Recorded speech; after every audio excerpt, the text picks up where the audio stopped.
हमने देखा कि एपिसोड 3 में वूजू मेरी के साथ उसका हस्बैंड का रोल प्ले करने के लिए तैयार है, क्योंकि सांगह्योन जिसे ऐसा लगता है कि मेरी और वूजू सिर्फ एक्टिंग कर रहे हैं। वो उन दोनों पर यकीन नहीं करेगा अगर घर में किसी मेन का टच नहीं है, उसके घर में उसके शादी का कोई प्रूफ नहीं है। तो इसी वजह से वो दोनों फोटो स्टूडियो में जाते हैं, जहाँ दोनों अपने वेडिंग अटायर में एकदम परफेक्ट लग रहे होते हैं। और तभी वूजू की टीम की एक एम्प्लॉय चौ से जोंग फोटो स्टूडियो में आ जाती है। पकड़े जाने से बचने के लिए वूजू झट से मेरी को किस करता है और मेरी फिर उसे। अब इस एपिसोड की शुरुआत होती है। सेजोंग उनको ठीक तरीके से नहीं देखती और वो वहाँ से बाहर जाकर अपने फ्रेंड्स को बताती है अंदर कपल किस कर रहे हैं।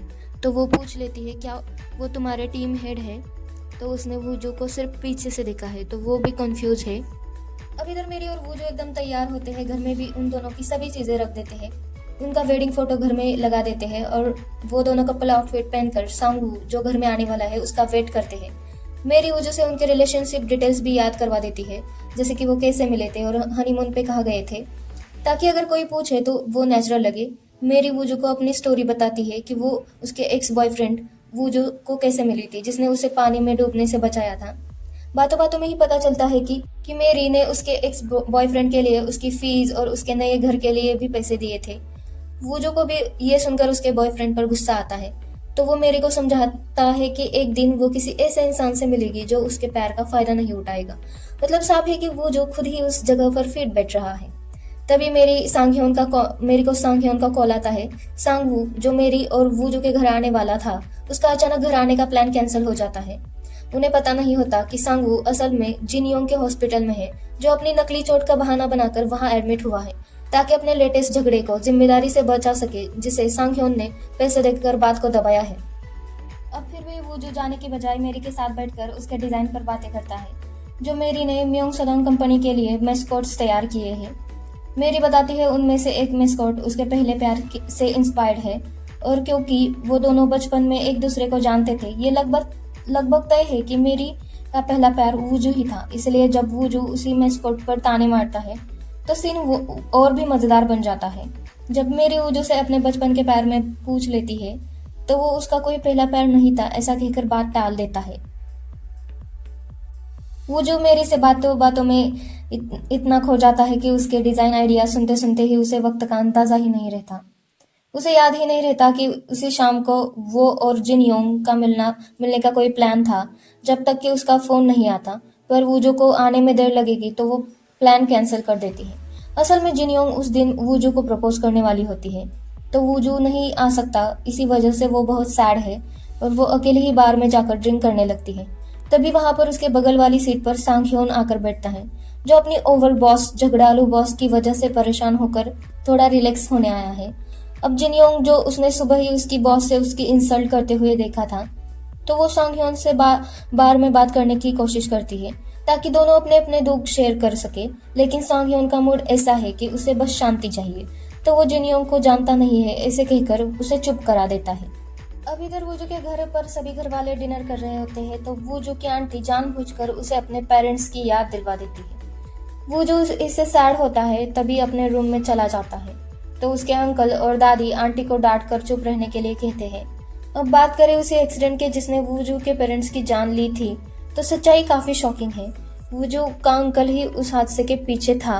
तो लगता था कि वो एक अच्छा कैरेक्टर है, लेकिन अब साफ हो गया है कि वो एक चालाक और खतरनाक इंसान है। अभी तक फ्लैशबैक में पूरा सच नहीं दिखाया गया है, लेकिन जिस तरह उसने हाल ही में म्योंग सदोंग के उस एम्प्लॉय को मरवाया था जिसने उसके पैसे चोरी करने की पोल खोली थी, उसे साफ झलकता है कि वूजू के पेरेंट्स की डेथ उसी की वजह से हुई है। अब वूजू अपने रूम में आकर मेरी ने दिया हुआ टेडी लेकर अपने पेरेंट्स को याद करता है। तो मेरी भी वूजू के मम्मी पापा के डेथ होने पर रोई थी, तो वूजू को ये भी बात याद है, ये दिखाया दिया है। और अब इस झूठ की बात करें जो दिन ब दिन और बड़ा होता जा रहा है, जो मेरी ने अपने माँ को अभी तक नहीं बताया है कि उसका और उसके एक्स फियांसे का ब्रेकअप हो गया है। इसलिए जब उसकी माँ अचानक बिना बताए अपने इन लॉज को मिलने के लिए आती है, तो हालत और भी खराब हो जाती है।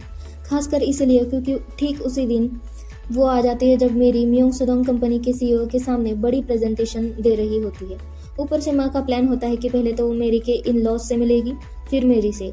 अब फिर से वूजू एक हीरो की तरह आगे आ जाता है और मेरी से कहता है कि वो मेरी की माँ को संभाल लेगा जब तक वो मेरी अपना प्रेजेंटेशन दे रही है। पर तब तक मेरी की माँ उसके इन लॉज घर जाती है। उसके इन लॉज उनके घर के गेट पर ही मेरी की माँ का इंसल्ट कर देते हैं और वहाँ से जाने के लिए कहते हैं। मेरी की माँ ने लाई हुई सारी साइड डिशेस भी वो गिरा देते हैं। तभी वो जो आ जाता है। वो जो सभी साइड डिशेस उठाने में उसकी माँ की हेल्प करता है और वो मेरी का कलीग है कहकर मेरी की माँ को बस टर्मिनल तक छोड़ने के लिए आ जाता है। मेरी की माँ अब कार में ही उसके बचपन के बारे में बातें करती है। उसे लगता है कि मेरी के बारे में वूजू ने गलत राय बना ली होगी, जो कुछ अभी उसने सुना है और देखा है। लेकिन वो जो मेरी की माँ से बहुत इज्जत से बातें करता है, वो मेरी के काम की तारीफ ही करता है। वो जो मेरी की बातें बहुत ध्यान से सुनता है और मेरी की तारीफें सुनकर सच्चे दिल से खुश होता है। और आखिर में वूजू से मेरी की माँ वादा करती है कि वो मेरी को नहीं बताएगा कि मेरी की माँ और उसके इन लॉज की मुलाकात के बारे में। जब वो मेरी से मिलता है तो मेरे को पहले ही उसकी एक्स बॉयफ्रेंड की माँ ने कॉल करके उसे बहुत सुनाया था, तो मेरे को पहले ही सच्चाई पता चल चुकी है कि मेरे को सब पता है। मेरे को सबसे बड़ा डर यही था कि उसकी माँ उससे नाराज़ या निराश हो जाएगी, लेकिन उसे डरने की ज़रूरत नहीं थी क्योंकि जिस तरह माँ ने कार में वूजू से बात की थी उससे तो साफ था कि अपनी बेटी पर उसे बहुत प्राउड फील है। तो वूजू मेरे को अपनी माँ से बात करने के लिए कहता है जिससे तुम्हें अच्छा लगेगा। थोड़ी देर बाद मेरी अपनी माँ को कॉल करती है तो उसकी सारे टेंशन मिटा देती है। उसकी माँ कहती है उसने मेरी के एक्स को और उसके फैमिली को इसलिए बर्दाश्त किया था क्योंकि मेरी उसे पसंद करती है। और जब मेरी माँ को बताती है मेरी ने अपने एक कॉन्टेस्ट में घर जीता है तो वो जोर देकर मेरी से कहते हैं बस पकड़ी मत जाना। माँ के लिए वो घर किस्मत के तोहफे से कम नहीं है, जैसे कर्मा ने मेरी के लिए आखिरकार कुछ बड़ा किया है। तभी मेरी की माँ उसे कहती है शायद उसका वॉलेट वूजू के कार में रह गया है, तो मेरी वूजू को कॉल करके देखने के लिए कहती है। तब वूजू जाकर देखता है तो वॉलेट उसे मिलता है। तो वॉलेट खोलकर एक फ़ोटो दिखता है जिसमें यूं मेरी की फैमिली फ़ोटो है। तो ट्विस्ट ये है कि वूजू को पहले ही पता है कि वो मेरी को जानता है क्योंकि जब वो मेरी को मोटेल पर छोड़ने गया था तब मेरी की बैग ओपन थी और वहाँ पर भी उसका फ़ोटो उसने देख लिया था। तभी से उसने सोचा था कि मेरी ने उसकी बहुत हेल्प कर दी है तो किसी न किसी तरीके से वो भी मेरी की हेल्प कर देगा। इधर मेरी के एक्स को पता चलता है कि उसकी नई गर्लफ्रेंड जेनी जो उसे धोखा दे रही है और अब वक्त आ गया है कि अब वो फिर से मेरी के पास लौटने की कोशिश करेगा। और यहीं पे हमारा एपिसोड खत्म हो जाता है। क्या वो जो वापस आएगा और मेरी का ये झूठ अगले एपिसोड में कितनी बड़ी मुसीबत बन जाएगा? तो अगला एपिसोड मिस मत करना और लाइक शेयर सब्सक्राइब करना बिल्कुल मत भूलना।